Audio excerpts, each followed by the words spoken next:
you have not watched part 1 and 2, then please go and watch it. Otherwise, you will not understand anything. Thank you. At night, narrator. Vine wakes up and saw Jimin working on his laptop, sitting beside her shirtless. Jimin. Oh, Vine, you wake up? Vine in rough tone. Yes. Jimin. What happened to your throat? Vine. Nothing, I was singing, but then I sang loudly so my throat got injured a little. Jimin, while looking at the laptop. You know how to lie so perfectly. Vine. I am not lying. Jimin, why did Jasmine came here? Vine. Actually, Jimin, so immature she is. I hate this type of girls. You did good that you grabbed her hair and dragged her to the fountain. Vine, I thought you will scold me from doing this. Jimin, no Vine, never. I hate her. She's behind me for my money. And yeah, I have something for you. Open it. Vine, what is this? Jimin, open it. Narrator, Vine opened the gift and wrapped and saw a new phone. Vine, a new phone? Jimin, yes. Vine, why? Jimin, because she broke your phone. Vine, so what? It is still working. You should not waste money on these things. Narrator, Jimin came closer and said in his husky voice, Jimin, honey, I love to waste things on such an expensive thing. Vine, which expensive thing? Jimin, oh Vine, you are not at all romantic. Vine, huh? Romantic? Jimin, yes, I care for you. That is why I bought a new phone for you. Vine, thank you. Jimin, you ruined my mood, Vine. I'm sorry, Jimin. Jimin, no, I'm going to do work. Narrator. Vine held Jimin's hand and kissed him on his cheek. Jimin was blushing hard. Vine put the blanket on herself hurriedly. Narrator. Like this, 5 days passed and their training time came for 2 months. After 2 months. Narrator. Vine and Jimin were ready to go to North Korea next day. Narrator. Vine and Jimin were going to North Korea and from helicopter. The plan was that the helicopter will drop them near the Pyongyang Sunan International Airport, and from there they'll enter inside the airport and wait for someone to pick them. Because their South Korean agency has got to know that a North Korean couple will be at the airport waiting for a man. That man has not seen that couple, so South Korean government will exchange the old couple with Jimin and Vine and kill the old couple. Someone. Hello Jimin and Vine. Jimin plus Vine. Hello sir. Someone. Myself Jang. Come with me, I'll show you where is a government sector. House. Jimin. Yeah, sure. Narrator. The man whose name is Jang is a head officer in the Intelligence Bureau of North Korea. But why did he come? Because according to the management, they are new here who got transferred to Pyongyang from Rasan. So it's his duty to watch them to see what if they are South Korean spy. Jang. So here we are. Narrator. Jimin and Vine came out of the car and looked at the huge building. Vine, we will live here. Jang, yes of course. Jimin, sir, don't you think our house is kinda big? Kinda huge? Jang, boy, you will not live in this whole building. Only a portion of this building will be given to you. Jimin plus Vine, oh. Jang, come with me, I'll show you where your house is. Jimin plus Vine, yes. Narrator, Mr. Jang took them to their apartment. Jang, so this is your apartment. Vine, sir, don't you think the apartment is kind of small to live in?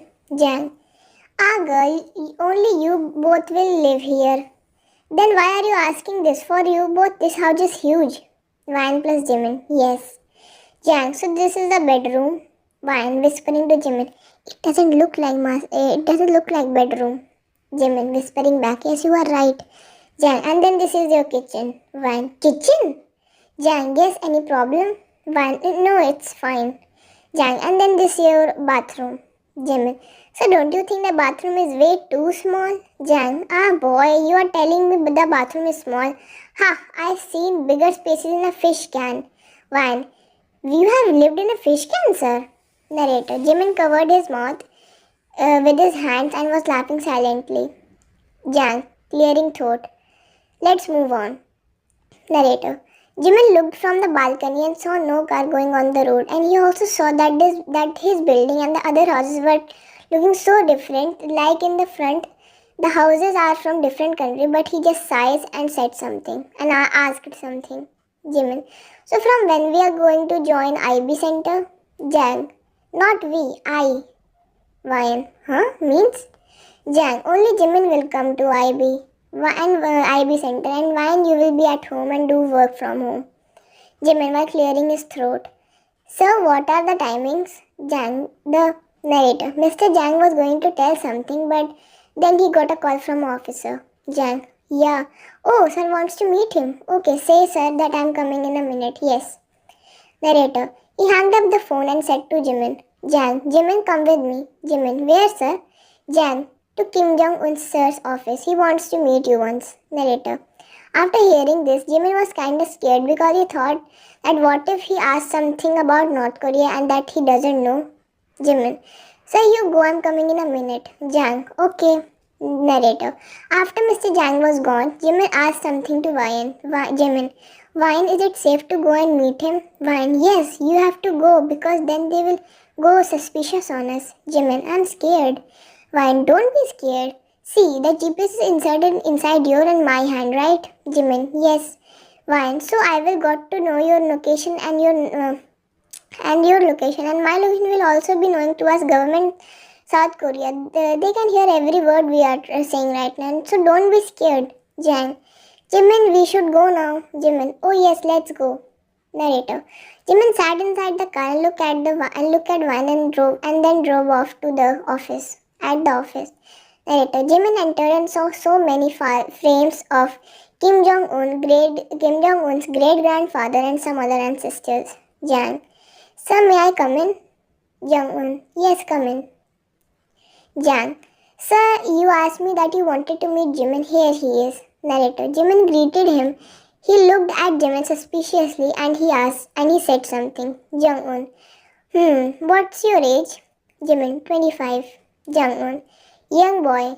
Are you married or have any girlfriend? Jimin. Yes, I am married. Jong-un. What's your wife's age? Jimin. Same as me, 25. Jong-un. Her name? Jimin. Park Ryan. Jong-un. Is she beautiful? Jimin. Sorry sir, what? Jong-un. I am asking, is she beautiful or not? Jimin. Yes sir, yes sir. Jong-un. Will she do the job of lady traffic police? Jimin. Sir, she's also a IB agent like me. Jong-un. Oh. Later, why did he ask this from Jimin? He asked this because he thought that after Ryan will become the traffic police lady, then he can have fun with her anytime. Jong-un. Okay, you can leave. Jimin and Jang. Okay, you can leave, Jimin. And Jang, be here. I want to talk about something. Jimin left the office. Jang-un. I see. This boy is kind of suspicious. Make an eye on him. Jang. Yes, sir. Jang-un, especially his wife. Jang. Yes, sir. Later, after this conversation, he came out of the cabin and searched Jimin. On the other hand, Jimin was guiding his IB center colleagues that tomorrow he will be in the IB center and he will collect information about North Korea so that South Korea can attack on them. Jang. Oh, Jimin, what are you doing here? Jimin, nothing, just standing. Narrator. Jimin went back home. Van arranged the whole house with the help of servants at home. Jimin. Hey, Ryan. Ryan. Hi Jimin, so how was the meeting with him? Jimin, weird. Ryan, oh why? Jimin, he was asking about you. That am I married or not? I said yes. He said, will your wife work in lady traffic police? I said no, she's also IB agent like me. Ryan, he was asking you about me? Jimin said, Jimin, that man doesn't have good intention for any beautiful girl lives here. Jimin, yes, just take care of yourself when I'm not here, okay? Ryan, yes. Later, after this, Jimin and Ryan were now started their mission. Ryan used to wake up and make breakfast for Jimin. Then he used to eat it and then leave the house. Ryan used to get some top secret files about North Korea that she used to send to South Korea. But then, one day, guard, wait sir, you can't go inside. Jimin, why? Guard, sir, you are under 40 and people above 40 go inside. Jimin, why? Guard, they are experienced, that's why. Jimin, oh. Narrator, Mr. Jang was also one of them. His age was 45, so he went inside the meeting room and that evening Jimin came home. Ding dong, Van, come in, door opens. Van, oh hi Jimin, come inside. Jimin, I'm so tired from the whole day. Vine, I can understand. I've prepared your bathtub. You can have a bath. Jimin, thank you so much, Vine. Vine, you're welcome. Jimin, oh Vine, I need to tell you something really important. Vine, what? Jimin, I'll tell you after bathing. Vine, okay. Narrator. Jimin went to have bath and Vine started to continue her work after 15 minutes. Narrator. Vine was so much in deep thinking that she didn't realize that someone has wrapped his hands around her waist until he said something. Jimin whispering and husky voice. You are so tempting, honey. Vine flinches. Oh, Jimin, you came from bath. I didn't realize. Jimin, it's fine. Vine, can you leave me? I can't work properly. Jimin, no, I wanna hug you like this until I'm satisfied. Vine, please.